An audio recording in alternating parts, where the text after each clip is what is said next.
Yeah, so hi, I'm Eddie Adam. I'm the monitoring manager from the South West Peatland Partnership, and I'm going to talk to you today a little bit about a site we have in Cornwall on Bodmin Moor, and give you a bit of a sort of a whistle-stop tour of the site, what's there, and what work we've done, and how we've sort of considered all those things. So Park Pit was previously an open pit clay mine. You can see the now reservoir there, and the surrounding area has been extremely disturbed by the workings. And I really regret not putting a picture up of what it looked like, but not that long ago it was completely bare and exposed, and then all these habitats have sort of developed over them in fairly recent years. But yeah, this is sort of like a brief overview of what habitats we have there, and it's not extensive. There's a lot within that, but we've got sort of areas of really nice wet woodland where they're actually functioning really well. Bog pools and willow growing in some of the gullies that have formed, and then we've got the elite going round that you can see just in the north. And just in the top corner, that leak's actually been breached. So there's a huge amount of water input from that corner, which has sort of created this mire, degraded mire, in the northeast corner. And I'm just going to talk a little bit about that as well. But lots of it is, yeah, as I say, degrading because the whole site is intersected with all sorts of drains and ditches going back to potentially Roman period tin streaming. And that's all drying out the peat. And we've got areas of like up in that corner of dried bracken and bramble on deep peat, which, is just not right. So we went in to try and sort of address some of these issues. So South West Water, yeah, they acquired the land, and the clay mining stopped in 1997. And they obviously purchased some of the land around it. So it's been really excellent working with them to do what we can, and they're really enthusiastic about all the work that we do. So what did we do? As I say, the whole site was intersected with ditches and gullies. Some of them are absolutely massive, like sort of 8 to 10 feet deep, and huge quantities of water flowing through them. So most of the blocking we've done has been granite, sort of 10 to 15 centimeter grit granite.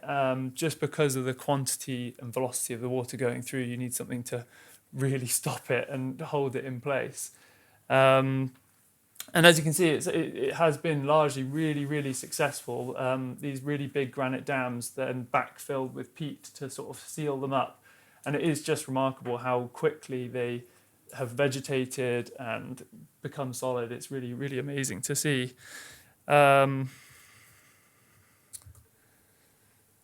yeah, and this is a photo from that top northeast corner. So we're looking at this sort of, there's a wedge of deep peat coming down this middle, and it's sandwiched between two large drains. One comes down here through this willow, and the other one goes sort of around the edge. And you can see it previously has been completely dominated by bracken, Molinia, but yeah, we've got depths of sort of 1 to 2 meters of peat in that area, so something's just not working there. And what we did, again, we blocked up with stone on either side to raise the water table, but trying to think about sort of softening the edges of restoration rather than seeing the problem, the ditch or the drain, okay, that's taking all the water, let's block that, job done, walk away. We wanted to think about how do we soften the edges of the restoration and how do we keep that connection, because part of the worry was that if we block up the gullies down the sides, that's going to push all the water into the middle of the peatland, which is great, but the amount of water there combined with a potentially degraded peatland could just cause a whole new gully to form. So what we did was laid out a whole load, you can just about make out in this picture, a whole load of logs just across the surface, just to try and disrupt that flow and slow it down. And you could really see it straight after restoration had happened. It was just doing a really great job of capturing a little bit of water, slowing it down, and then the next log would capture it and slow it down. And consequently, you can see this is just over a year later, And that area that was previously dominated by bracken has almost completely gone and is now starting to become sort of rush and grassland dominated. So just starting that sort of recovery process, but it's really amazing how quickly we can see the change if we just give it a chance.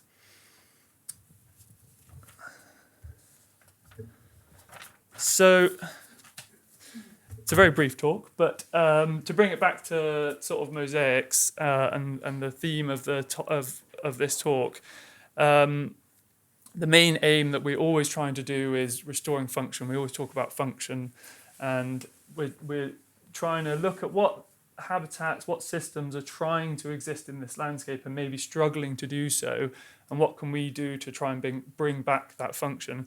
And obviously in peatlands, that's 9 times out of 10, that's raising and stabilising the water table.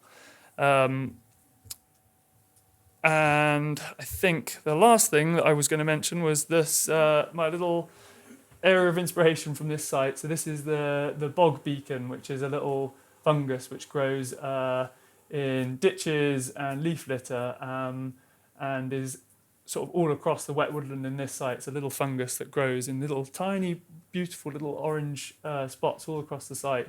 And it was just something that really inspired me and I wanted to share with you all. But yes, that's what we did down in Bodmin. Thank you very much.